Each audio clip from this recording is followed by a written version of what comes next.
Halo semuanya, perkenalkan nama aku Andri Bimantara dengan NIM P017203250053. Di sini aku ingin menjelaskan apa definisi anatomi fisiologi, posisi anatomi tubuh, bidang proyeksi tubuh, dan pembagian tubuh manusia berdasarkan region dan area lokal. Oke, yang pertama adalah definisi anatomi dan fisiologi. Anatomi adalah ilmu yang mempelajari struktur dan hubungan antar bagian tubuh, sedangkan fisiologi adalah ilmu yang mempelajari fungsi bagian-bagian tubuh dan tubuh secara keseluruhan. Oke, kita lanjutkan pada pembahasan kedua, yaitu posisi anatomi. Posisi anatomi adalah posisi standar tubuh manusia yang digunakan sebagai acuan dalam mempelajari anatomi. Ciri-ciri posisi anatomi standar yang pertama adalah berdiri tegak, yaitu posisi di mana tubuh dalam posisi vertikal atau tegak lurus terhadap lantai. Yang kedua, menghadap ke depan, wajah dan mata mengarah lurus ke depan. Selanjutnya, lengan di samping tubuh. Lengan berada di sisi kanan dan kiri tubuh secara alami. Yang keempat, telapak tangan menghadap ke depan. Bagian dalam tangan atau telapak tangan menghadap ke depan. Ibu jari mengarah ke samping luar. Kemudian, nomor 5, kaki dirapatkan atau sedikit terbuka. Kedua kaki lurus dan mengarah ke depan. Tumit sedikit berjauhan dengan jari kaki agar terbuka keluar. Dan yang terakhir adalah jari-jari kaki menghadap ke depan. Posisi kaki sejajar dan tidak menyilang. Posisi anatomi tubuh memiliki tujuan agar bisa digunakan dalam mendeskripsikan bagian tubuh menjadi seragam dan konsisten. Tidak terjadi kebingungan dalam menggambarkan arah atau letak organ dan memudahkan komunikasi medis antar tenaga kesehatan. Kemudian, topik berikutnya adalah bidang proyeksi tubuh. Apa sih bidang proyeksi tubuh? Bidang proyeksi tubuh adalah bidang tubuh atau bidang struktural, bisa juga disebut plan atau seksia. Adalah bidang datar imajiner yang menembus tubuh untuk menunjukkan poin referensi anatomi atau sebagai petunjuk titik-titik rujukan. Terdapat 3 bidang anatomi yang bisa digunakan, yaitu bidang sagital, bidang koronal, dan bidang transversal. Oke, yang pertama, bidang sagital. Bidang sagital memiliki garis vertikal yang membagi tubuh menjadi 2 bagian, yaitu bagian kanan dan bagian kiri.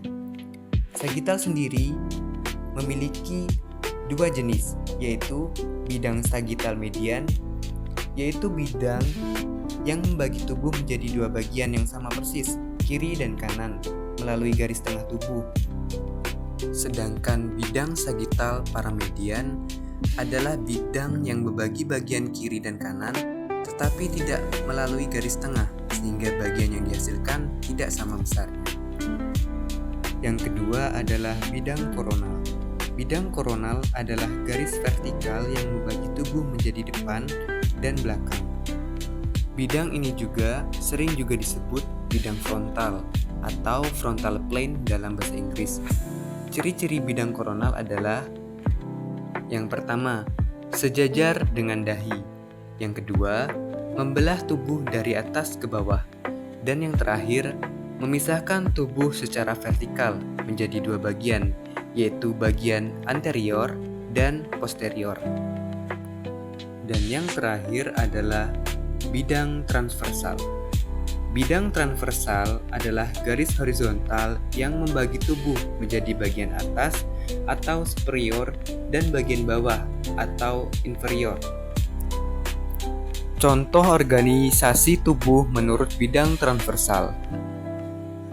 Bila tubuh dipindai dengan CT scan, gambar yang dihasilkan seringkali berdasarkan bidang transversal. Dalam pemeriksaan neurologi, bidang transversal digunakan untuk melihat penampang otak dari atas ke bawah. Dalam keperawatan, Pemahaman bidang ini membantu dalam menempatkan EKG atau defibrilator, teknik imobilisasi dan pengkajian luka, pemberian injeksi atau intervensi berdasarkan posisi anatomi. Ini adalah gambar bidang proyeksi tubuh. Bisa dilihat pembagian dari bidang sagittal, bidang koronal, dan bidang transversal. Kemudian kita lanjutkan pada pembagian tubuh manusia berdasarkan region dan area lokal.